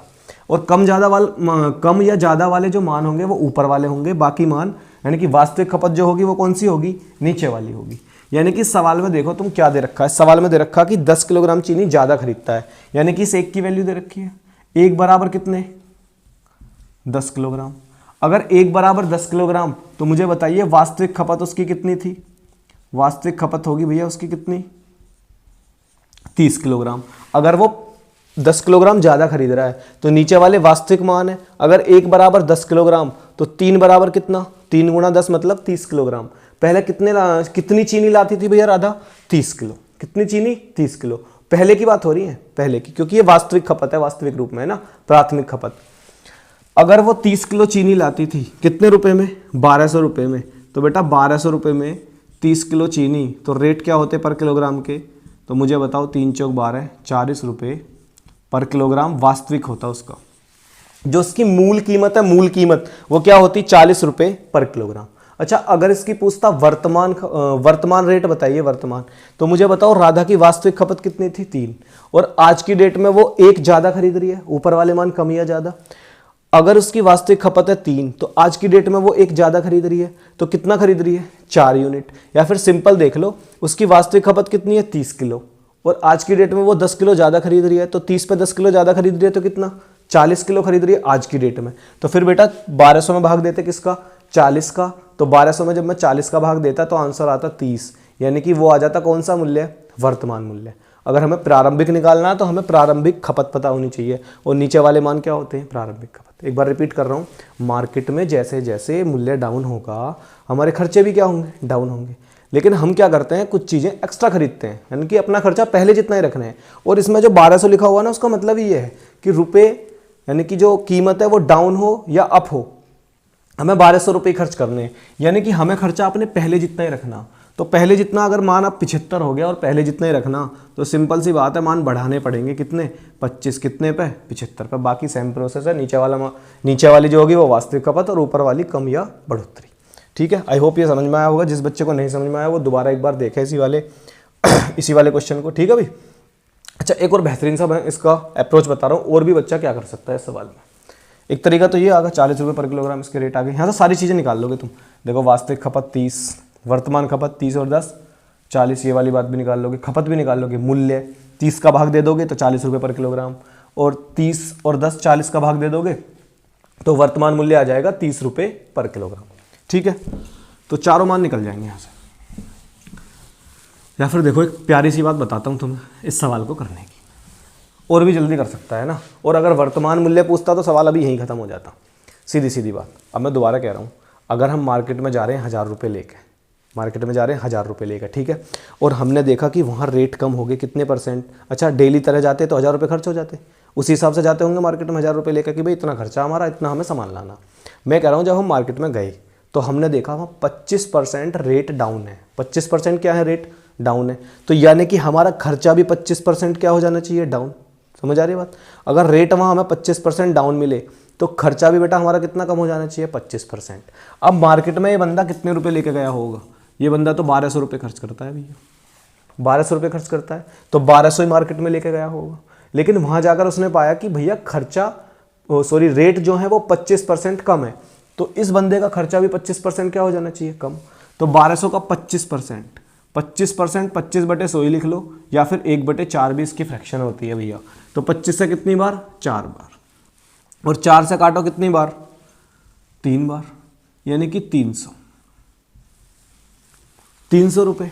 अगर उसके पास 300 रुपये भी ना होते ना तब भी काम चल जाता, ये कहना चाह रहा है। यानी कि अब उसकी जेब में 300 रुपये बच गए, क्योंकि वो 1200 लेके गया था, उसी हिसाब से 25% उसे रेट डाउन पाए, तो 25% मतलब उसके 300 रुपये बच गए। अभी भी उसके जेब में 300 रुपये हैं। तो मुझे बताओ, क्या उसने 300 रुपये बचाए? क्या वो घर वापस लाया? 300 रुपये वापस लाया? नहीं, वो 300 रुपये वापस नहीं लाया, वो 10 किलो चीनी एक्स्ट्रा लाया। यानी कि वो जो 10 किलो चीनी आ रही है वो इन 300 रुपये में आई होगी। तो मुझे बताओ रेट क्या रहे होंगे वर्तमान चीनी के? तुम बोलोगे 30 रुपये पर किलोग्राम। वर्तमान रेट क्या रहे होंगे भैया? 30 रुपये पर किलोग्राम, क्योंकि 300 रुपये बचा कर नहीं लाया, उनमें 10 किलो चीनी एक्स्ट्रा ले आया। यानी कि रेट क्या रहे होंगे? 30 रुपये पर किलोग्राम। लेकिन ये बेटा कौन से रेट आए? ये आए वर्तमान, यानी कि घटने के बाद। और तुमसे पूछे कि मूल कीमत क्या है? मूल कीमत मुझे बताओ, रेट घटे कितने थे? घटे कितने थे? तुम बोलोगे 25% घटे थे। 25% बराबर 1/4। फ्रैक्शन जो बनती है 25% की, भाई परसेंटेज हटाओगे नीचे 100, 25 एक अन्ना 25, 25 चौके 100। अरे ऐसे बनाओगे भाई, परसेंटेज हटाओगे नीचे 100, 25 एक अन्ना 25, 25 चौके 100, 1/कितना? 4। तुम बोलोगे रेट घटे हैं 25% और 25% होता है 1/4। यानी कि पहले रेट कितने रहे होंगे? 4, और 4 पे रेट 1 घटने के बाद कितने बचे होंगे? 3। भाई पहले मूल रेट रहे होंगे 4 और 1 घटने के बाद, क्योंकि घटे हैं, 1 घटने के बाद कितने रहे होंगे? 3। और सवाल में कितने दे रखे हैं बेटा? 30। तो 3 बराबर कितने के? 30 रुपये पर केजी के। तो 1 बराबर कितने के? तुम बोलोगे 1 बराबर 10 रुपये पर किलोग्राम। अगर 1 बराबर 10 रुपये पर किलोग्राम, तो बेटा 4 बराबर, क्योंकि मूल कीमत पूछी है, मूल कीमत, तो मूल कीमत 4 गुणा 10 मतलब 40 रुपये पर किलोग्राम। एक ये भी तरीका है सवाल को करने का। इस सवाल में बस ये है कि इस सवाल में सबसे पहले निकल के आएगी वर्तमान मूल्य क्या है, वर्तमान। फिर तुम देख लो कितने % घटने का मान है, तो तुम बोलोगे 4 पे 1 घटने का 3 का मान है, और हमें कितने का चाहिए? 4 का। ये इस सवाल का आंसर है। तो इस सवाल को करने के 2 बेहतरीन तरीके बता दिए। और एक बार तुम सारे क्वेश्चन ढूंढ के किसी भी पुरानी बुक से, मतलब जो प्रीवियस ईयर वाली है ना, जिसमें प्रीवियस ईयर के क्वेश्चन है किरण वगैरह से या राकेश यादव सर की से, एक बार उठा के देखो इन सवालों को, खुद से करके देखो, यही वाली अप्रोच लगा के, ठीक है ना। तो इसका फॉर्मूला भी है, फॉर्मूले से भी करते हैं कुछ बच्चे, लेकिन बिल्कुल घटिया तरीका है वो करने का, ठीक है ना। तो मिटाता हूँ भाई मैं। ये तुम्हारे कितने सवाल हो गए बेटा? 10 सवाल हो गए। चलो बढ़ो, पढ़ो 11वां सवाल। बढ़ते चलो बढ़ते चलो, पढ़ो बेटा 11वां सवाल। 11वां सवाल, यदि किसी वृत्त की त्रिज्या में 10% की वृद्धि की जाए तो उसके क्षेत्रफल में कितने प्रतिशत की वृद्धि होगी? देखो, त्रिज्या में 10% की वृद्धि की जाए तो इसके भी 2 तरीके, या तो डबल % लगा दो सीधा सीधा, क्योंकि क्षेत्रफल मतलब r का स्क्वायर मतलब डबल, ठीक है, तो डबल % लगा दो। चलो पहले डबल से बता देता हूँ मैं ना। डबल % मतलब 10% तुम्हें 2 बार यूज़ करनी है, और डबल % का फॉर्मूला होता है x% plus y% plus xy बटे 100। सवालों को करने का बस तरीका नहीं है, जुगाड़ है, जुगाड़। बहुत जगह फेल भी हो जाएगा, बहुत जगह, ठीक है यहाँ पर, लेकिन ये ऐसे सवाल हो जाएंगे, बिल्कुल क्षेत्रफल वाले सवाल हो जाएंगे, आयतन वाले सवाल भी हो जाएंगे यहीं पे। ये थोड़ा गड़बड़ करता है बस कहाँ पर, कि जब प्रॉफिट लॉस पढ़ते हैं ना, तो वहाँ थोड़ी बहुत परेशानी कर देता है बस। तो 10% प्लस 10% और 10 गुणा 10 और बटे में कितना? 100। ये भी छोटा सा सवाल है। 10 और 10 20, और 1 की 1 में गुणा करेंगे 1, तो 20 और 1 कितना हो गया? 21% अपना आंसर है। 21% अपना आंसर होगा बेटा। ये कह रहा है कि क्षेत्रफल में कितने % की वृद्धि हुई? 21%, ठीक है। और अगर तुम इससे फ्रैक्शन से करना चाह रहे हो तो फ्रैक्शन से देख लो। 10% कितनी बनेगी? 10% 1/10, 10% बनेगी 1/10, यानी कि 10/100 से 1/10। अगर उसकी पहले रेडियस रही होगी 10, तो बेटा 1 बढ़ने के बाद रेडियस क्या होगी? 11। पहले रेडियस 10, अब रेडियस कितनी? 11, ठीक है। और बात किसकी हो रही है? ये वृत्त की हो रही है। तो वृत्त का क्षेत्रफल होता है पाई आर स्क्वायर। तो पाई एक कांस्टेंट टर्म्स है, उसका तो कोई मतलब नहीं है, लेकिन आर का हमें स्क्वायर करना पड़ेगा, यानी कि 10 का स्क्वायर करना पड़ेगा। 10 का स्क्वायर कितना? 100, और 11 का स्क्वायर कितना होगा बेटा? 121। तो पहले एरिया कितना आता? 100, अब एरिया कितना आ रहा है? 121। कितना बढ़ गया? 21। और अगर कोई नंबर 100 पे ही बढ़ा तो वही उसकी परसेंटेज वैल्यू होगी, यानी कि हमारा एरिया कितना बढ़ेगा? 21%। डबल % भी लगा लो, ये लगा लो, डबल % से भी हो जाते हैं सवाल। ये सारे सवाल हो जाएंगे डबल % से भी, जब वृत्त में पूछेगा या फिर वर्ग में पूछेगा, वो सारे सवाल हो जाएंगे डबल % से, एरिया में अगर परिवर्तन पूछेगा। लेकिन जरूरी नहीं है हर जगह ये ठीक बैठेगा, जरूरी नहीं है, ठीक है। तो पढ़ो बेटा, 11 सवाल हो गए ना, 12वां पढ़ो। 12 किधर गया बेटा 12? अच्छा तुम पढ़ो, तुम्हारी स्क्रीन पे तो लग गया होगा 12, हमारी स्क्रीन खो गई कहीं। अच्छा देखो 12 सवाल पढ़ देता हूँ पहले मैं सारा सवाल आराम से। एक दुकानदार अपनी वस्तुओं पर क्रय मूल्य से 20% अधिक मूल्य अंकित करता है। क्रय मूल्य से, ठीक है, क्रय मूल्य अलग है, उस पर 20% एक्स्ट्रा अंकित कर दिया। वह उनमें से 3/4 वस्तुएं अंकित मूल्य पर बेच देता है और शेष को अंकित मूल्य पर 30% की छूट देकर बेचता है। उसका लाभ या हानि प्रतिशत क्या होगी? अच्छा जी, इतनी लैंग्वेज दे रखी है बच्चों को डराने के लिए। देखो अच्छा, इसके भी मैं 2 तरीके बताऊंगा तुम्हें करने के, 2 तरीके इसके भी। तो पहले मतलब जो सिंपल मेथड होना चाहिए ना, सभी यूज करेंगे उसे। तो मुझे बताओ, अगर मैंने उनका क्रय मूल्य क्या मान लिया? क्रय मूल्य बेटा 100 ही मान लो। कितना मान लिया? 100 मान लिया। तो अंकित मूल्य 20 ज्यादा होना चाहिए। अंकित मूल्य क्या होगा फिर? तुम बोलोगे अंकित मूल्य 20 ज्यादा होगा, 20% ज्यादा होगा, और 100 का 20% मतलब 20 ज्यादा होगा। तो 100 पे अगर 20 ज्यादा होगा तो कितना होगा? 120। वस्तु का क्रय मूल्य है 100, अंकित मूल्य है 120। तो ये कह रहा है बेटा कि उनमें से 3/4 वस्तुओं को अंकित मूल्य पर बेच दिया। 3/4 वस्तुएं यहां लिख देता हूं साइड में। यानी कि अगर टोटल वस्तु कितनी है? 4, तो उनमें से 3 बेच देता है किस पर? अंकित मूल्य पर, 120 पर। 4 में से 3 वस्तुएं बेच देता है 120 पर, यानी कि 120 रुपए पर किलोग्राम कोई रेट होंगे। तो 3 वस्तुओं की कीमत क्या होगी? 12 या 36, 360 रुपए मानना चाहो रुपए मान लो, चलो ठीक है, 360 रुपए। अब कह रहा है शेष वस्तु, शेष बची कितनी भाई? एक ही बची। 4 में से 3 तो उसने बेच दी, एक बची। एक के लिए क्या प्रावधान कर रखा कि अंकित मूल्य पर 30% की छूट देकर बेचता है। अंकित मूल्य कितना है? 120। 120 पर देना भाई 30% की छूट। तो 120 का 30% कितना आया? 2 जीरो काट लो, 12 तिया 36। 120 पर बेटा उसने 36 की छूट दी है। तो 120 में से अगर मैं 36 घटाऊंगा तो मुझे लग रहा है ये बनेगा तुम्हारा 84। यानी कि 120 रुपए वाली कीमत वाली वस्तु कितने की रहेगी? 84 की, 30% की छूट देने के बाद। 4 में से 3 वस्तु तो उसने 120 के रेट पर बेच दी अंकित मूल्य पर, कितने की? 360 की। और एक वस्तु छूट देकर कितने की बेची है? 84 रुपए की। तो ओवरऑल बता दो कि जो बेचा है माल वो कितने रुपए का बेच दिया? तो बोलोगे ये बेच दिया कितने का? 8 से 14 4 और 3 और 1 4। सारा माल कितने का बेच दिया भैया? 444 का। 444 आने वाला ना? हाँ, ये तो आया सेलिंग प्राइस। लेकिन हमसे क्या पूछ रहा भाई? प्रॉफिट पूछ रहा ना, प्रॉफिट या लॉस पूछ रहा, प्रॉफिट लॉस कोई सा। तो ये तो सेलिंग प्राइस आया। अभी हमें सीपी निकालना, कॉस्ट प्राइस। अच्छा, एक वस्तु का कॉस्ट प्राइस कितना? 100। तो 4 का बेटा कितना हो जाएगा? 4 का, तो तुम बोलोगे 4 का हो जाएगा 400। सिंपल होगी कहानी। वस्तुएं हमने 400 रुपए की खरीदी और बेच कितने की दी? 444 रुपए की। सीधा सीधा कितना प्रॉफिट होगा? 44 रुपए का प्रॉफिट होगा। कितने पर? 400 पर। और परसेंटेज के लिए गुणा 100। 0 से 0 काट दो। 4 से कितनी बार? 11 बार। और 11% लाभ ही सवाल का आंसर है। बस ये देख लिया कि 4 में से 3 वस्तु तो हमने अंकित मूल्य पर ही बेच दी। एक वस्तु की कीमत कितनी है? 120। तो 3 की कितनी हो जाएगी? 360। 120 पे 30% यानी कि 36 की छूट दी। 120 पे अगर 36 की छूट दी तो वस्तु कितने में जा रही है? 84 रुपए में। और बची भी कितनी वस्तु? 4 में से 3 तो बेच दी, एक बची। तो एक ही कितने में जाएगी? 84 रुपए में। ओवरऑल सेलिंग प्राइस हमारा कितना आया? 444 रुपए। अगर हमें प्रॉफिट निकालना तो पहले तो बेटा यही पता होनी चाहिए खरीदी कितने में। तो एक कितने में खरीदी है? 100 में। तो 4 कितने में खरीदी होंगी? 400 में।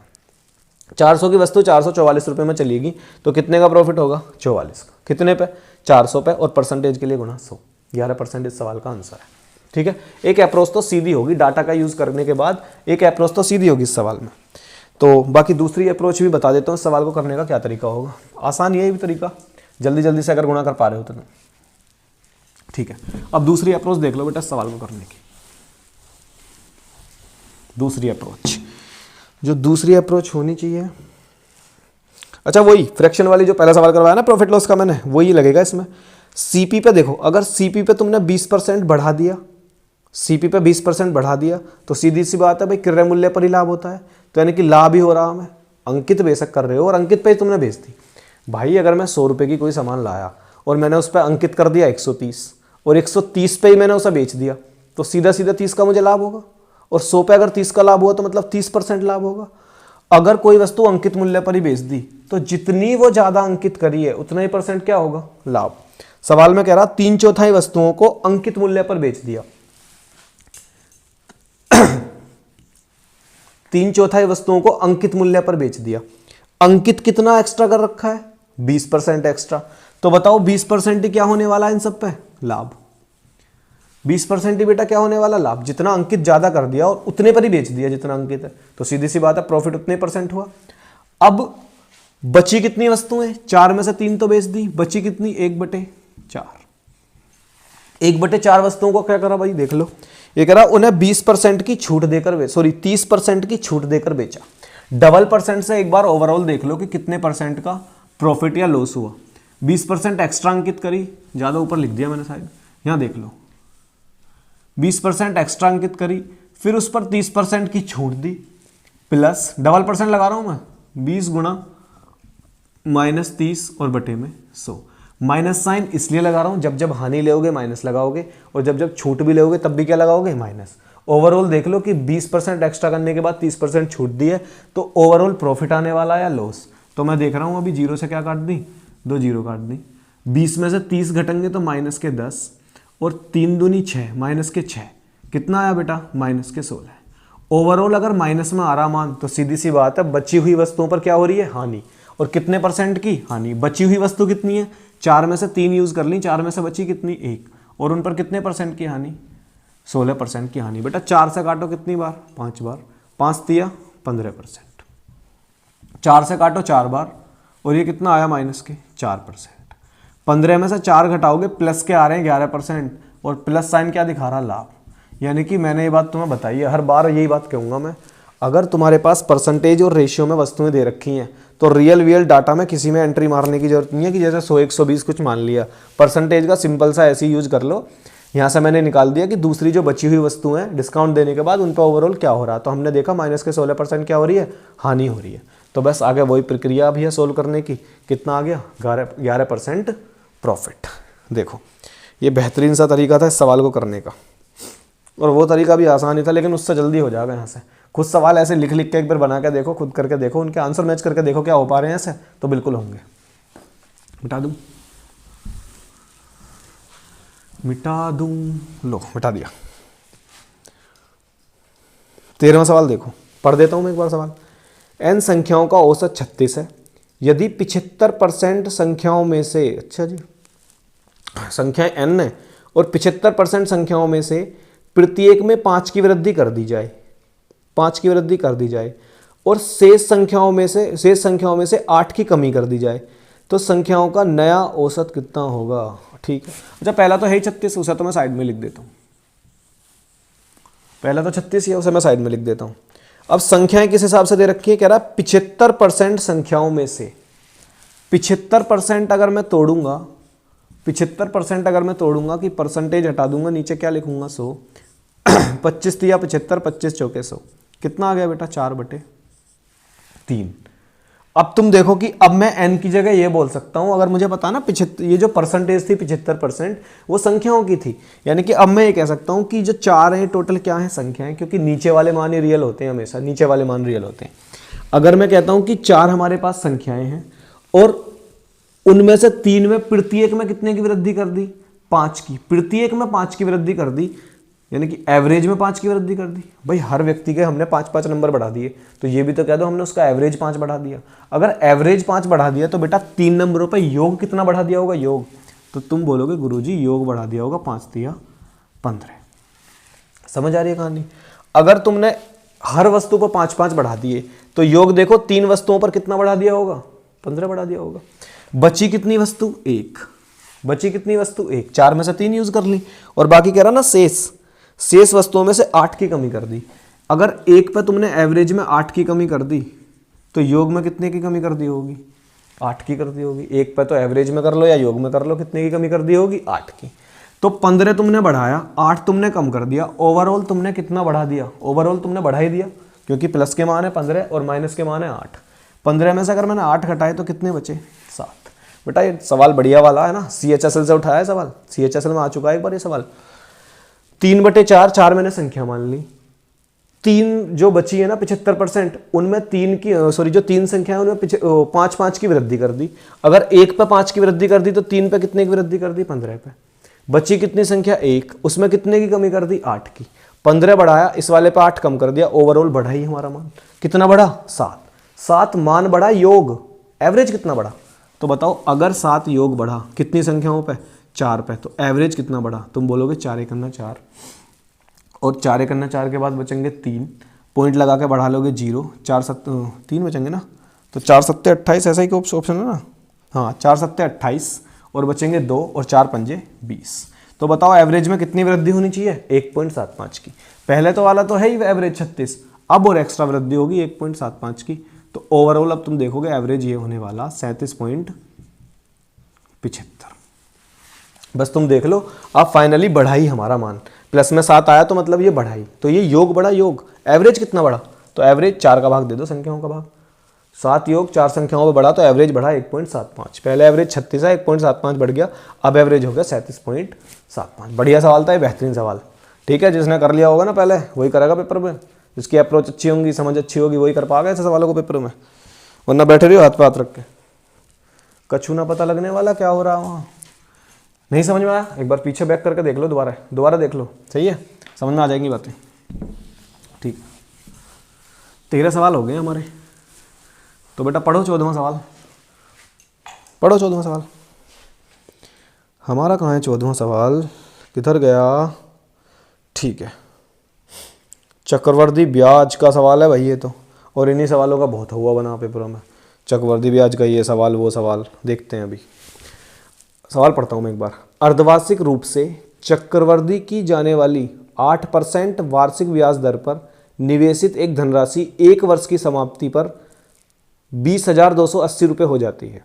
उसी धनराशि के लिए, वही धनराशि सेम है, उसी धनराशि के लिए वार्षिक रूप से चक्रवृद्धि की जाने वाली उसी ब्याज दर पर 2 वर्षों का ब्याज कितना होगा? अच्छा जी, अच्छा वो वार्षिक है, वो क्या है? अर्धवार्षिक। ठीक है, अच्छा जब अर्धवार्षिक रहती है तो रेट क्या हो जाती है? आधी, और समय क्या हो जाता है? दुगना। तो पहली लाइन 1 साल के लिए दी है, 1 साल के लिए, तो टाइम क्या हो जाएगा? टाइम 2 साल हो जाएगा, यानी कि छमाही दे रखी है तो 2 छमाही हो जाएगा। और रेट क्या हो जाएगी बेटा? 4%। भाई 8% रेट ही, और अर्धवार्षिक दे है तो मतलब 4% रेट हो जाएगी। ये रेट कैसे निकाली है ना, और भी कैसे अप्रोच लगाते हैं, तो तुम पहली वाली वीडियो देखिए, उसमें भी एक चक्रवृद्धि ब्याज का सवाल आया, उसमें मैंने बताया कि तुम्हें रटनी नहीं है। 8% वार्षिक है तो वो 12 महीने की है, और हमें कितने की चाहिए? 6 महीने की अर्धवार्षिक। रेट कितनी बनी? 4%। टाइम दुगना हो जाएगा, 1 साल में 2 छमाही बनेंगी। टाइम देखो, पहली वाली लाइन में 1 वर्ष दे रखा, और हमारे अर्धवार्षिक रूप से संयोजित है, तो 1 वर्ष में अर्धवार्षिक से कितनी छमाही बनेंगी? 2। 2 छमाही का ब्याज ऐसे ही निकलता है जैसे 2 साल का निकलता है। ठीक है, अब तुम देखो क्या हुआ। अच्छा, उससे पहले एक छोटी सी बात समझिए, छोटी सी बात। अगर हमें दे रखी है 10% रेट, 10% रेट, तो कितनी हो जाएगी बेटा? ये तोड़ेंगे तो इसे 1/10, यानी कि परसेंटेज हटाया और नीचे कितना रखा? 100। 1 0 से 1 0 काट लिया, कितना बचा? 1/10। बहुत अच्छी बात यहाँ से सीखने को मिलने वाली है तुम्हें। अब मैं अगर बोलूँ पहली लाइन में 1 साल के लिए, तो मैं ये कह रहा हूँ कि अगर हमारा 10 मूलधन था तो 1 ब्याज लेने के बाद कितना हो जाएगा? 11। अगर हमारा मूलधन 10 था तो 1 साल ब्याज लेने के बाद कितना हो जाएगा? 11। अगर मैं 2 साल की बात करूंगा कि 2 साल में कितना हो जाएगा, तो तुम बोलोगे गुरुजी इसका स्क्वायर कर दो, स्क्वायर कर दो। तो 10 का स्क्वायर कितना? 100, और 11 का स्क्वायर 121। अगर पूछता 3 साल में कितना हो जाएगा, तो इसकी क्यूब कर देते। अच्छा, अब ये जो मान है ये क्या है बेटा? ये वाला मान रहता है अपना प्रिंसिपल यानी कि मूलधन, और ये वाला जो मान रहता है ये रहता है अपना मिश्रधन। मिश्रधन यानी कि मूलधन प्लस यहां पर चक्रवर्ती ब्याज, मूलधन प्लस चक्रवर्ती ब्याज। ये वाला मान रहेगा अपना मूलधन, ये वाला मान रहेगा अपना मिश्रधन, और इन दोनों का जो अंतर है जो 21 है, ये बेटा क्या रहेगा? अपना ब्याज। ये अप्रोच देखनी है एक बार तुम्हें, अभी देखना ये सवाल ऐसे ही खत्म हो जाएगा। बड़ा लग रहा होगा देखने में, ऐसी लट्टू की तरह खत्म हो जाएगा भी। तो 10% 1/10, 10 पे, यानी कि 10 पे अगर 1 का ब्याज लिया तो पहले साल कितना होगा? 11 है। 2 साल के लिए बोलेगा स्क्वायर कर देंगे, 3 साल के लिए बोलेगा तो क्यूब कर देंगे, यानी कि दूसरे साल में धनराशि 100 से कितनी हो जाएगी? 121। ये वाला मान होता है मूलधन, ये वाला मान होता है मिश्रधन, और इनका डिफरेंस क्या होता है बेटा? ब्याज। इनका डिफरेंस ब्याज। अब देखो क्या अप्रोच लगने वाली है इस सवाल में। ये छाप लिया, साइड में लिख लेना इस पेज में, तब इस सवाल को समझना। देखो पहली लाइन की अगर बात करें तो 8% से रेट मैंने 4% कर ली। 4% जब मैं तोड़ूंगा तो 1/, कितना बनेगा 25। बार बार ये बात नहीं बताऊंगा मैं, परसेंटेज हटाओ नीचे 100 कर लो और फ्रैक्शन बना के देखो कितनी बनेगी 1/25। यानी कि अगर पहले साल की बात करूं तो 25 से धनराशि एक ब्याज लेने के बाद कितनी हुई होगी 26। लेकिन करनी है 2 साल में 2 छमाही में, तो बेटा 2 छमाही में कितनी होगी तो तुम बोलोगे इसका स्क्वायर कर दो, यानी कि 625 से कितनी होगी 676। पहली कंडीशन के हिसाब से धनराशि 625 से 676 होगी। अच्छा ये कह रहा अगर वही धनराशि होती और ब्याज वार्षिक रूप से संयोजित होता और वही दर होती, तो दर कितनी है 8% है ना। अब वो 8% चेंज नहीं करनी क्योंकि ब्याज अब वार्षिक ही लग रहा, और कितने साल के लिए 2 साल के लिए। तो यानी कि बाद में रेट कितनी रहने वाली है 8%। 8% की जब मैं फ्रैक्शन बनाऊंगा तो तुम बोलोगे 8 कितना 100, 4 दूनी 8 और 4 से कितनी बार 25 बार, तो ये कितना बनेगा बताओ 2/25। अब फ्रैक्शन क्या बनने वाली है 2/25। तुम बोलोगे तो 25 से धनराशि 25 से 2 का ब्याज लेने के बाद पहले साल में कितनी हो जानी है 27। क्या अब मैं डायरेक्ट इसमें लिख सकता हूँ कि 2 साल में कितनी हो जानी है, तो तुम बोलोगे इसका स्क्वायर और इसका भी स्क्वायर, यानी कि 625 से कितनी 27 का स्क्वायर 729, 625 से कितनी 729। अब एक चीज पे तुम्हें गौर देनी है भाई, पहला जो मूलधन था वो 625, मिश्रधन कितना था 676। समझ आ रही है कहानी। अब भी देखो मूलधन सेम ही आ रहा है और मूलधन रहना भी सेम चाहिए, सवाल में कह रहा वही धनराशि है। तो यहां तुम देख रहे हो दोबारा में मूलधन कितना 625, लेकिन अब मिश्रधन कितना है 729।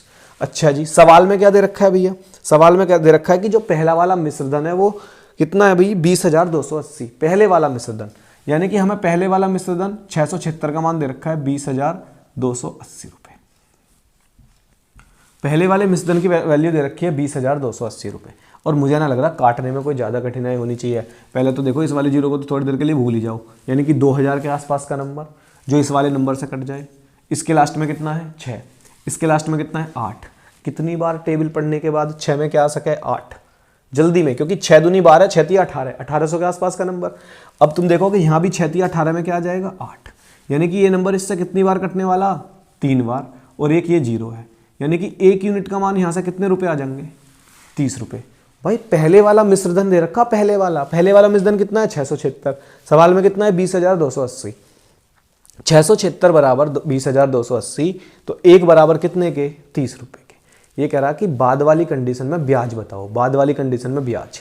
तो बेटा मूलधन कितना है 625, पहले जितना ही रहना चाहिए, नहीं होता तो करते बराबर, नहीं होता तो करते, लेकिन हमारा देखो सवाल में इस तरीके से फिट दिया डाटा कि ये 625 ही आया। मिश्रधन कितना है, ये वाला मान मूलधन होता है, ये वाला मान मिश्रधन होता है, इनके बीच का अंतर क्या होता है ब्याज, और वही हमसे पूछा। अगर मैं इसमें से ये मान घटाऊंगा 729 में से मैं 625 घटाऊंगा तो 9 में से 5 जाएंगे 4, 2 में से 2 गए 0, 7 में से 6 गए 1। कितने यूनिट का मान मुझे चाहिए 104 का। 1 यूनिट का मान कितना है 30, तो 104 यूनिट का मान यानी कि कंपाउंड इंटरेस्ट जो आएगा वो कितना आएगा, इसमें गुणा कर दूं बेटा 30 की, कर लो गुणा, तो 3000 तो सीधा सीधा आ जाना, और 30 चौक 120, यानी कि 3120 इस सवाल का आंसर है। 3120 इस सवाल का आंसर है। सवाल कठिन था, आसान बना दिया। समझ आ रही बात, कठिन सवाल था, आसान बना दिया। परसेंटेज में तोड़ कर रेशियो में तोड़ लिया, मतलब परसेंटेज से पहले इसकी फ्रैक्शन तोड़ ली। 25 से हुआ 26, 2 साल में 625 से 676। दूसरी बार में रेट 8% ही रखनी है, 2 साल का ही निकालना। 8% मतलब 2/25। 25 से 2 का ब्याज लेने के बाद राशि पहले साल में कितनी होगी 27। 2 साल के लिए बोलेगा तो स्क्वायर कर देंगे, स्क्वायर याद होने चाहिए 50 तक, 50 तक बेटा स्क्वायर याद होने चाहिए। तो 25 का स्क्वायर कितना 625, 27 का 729। अब इस सवाल में रियल मान निकालने के लिए कुछ ना कुछ तो दे रखा होगा, और वो दे रखा पहले वाला मिश्रधन कितना 20,280, यानी कि 676 की वैल्यू ये दे रखी है, तो एक का मान कितना आ गया 30 रुपये। अगर एक का मान 30 रुपये, तो मैंने बताया ये मूलधन ये मिश्रधन, और इनका अंतर क्या होता है बेटा ब्याज। 104 यूनिट का मान चाहिए, एक का मान 30, तो 104 यूनिट का मान कितना हो गया 30 की गुणा कर दी, यानी कि 3,120 रुपये। ठीक है, किसी बच्चे ने बेसिक से नहीं पढ़ी है ये चीज़ें तो हो सकता है कठिन हो, उसके लिए कठिन ही होंगी, क्योंकि उसे तो बिल्कुल चैप्टर के शुरुआत से सारी चीज़ें पढ़नी चाहिए, तभी कुछ चीज़ें क्लियर होती हैं।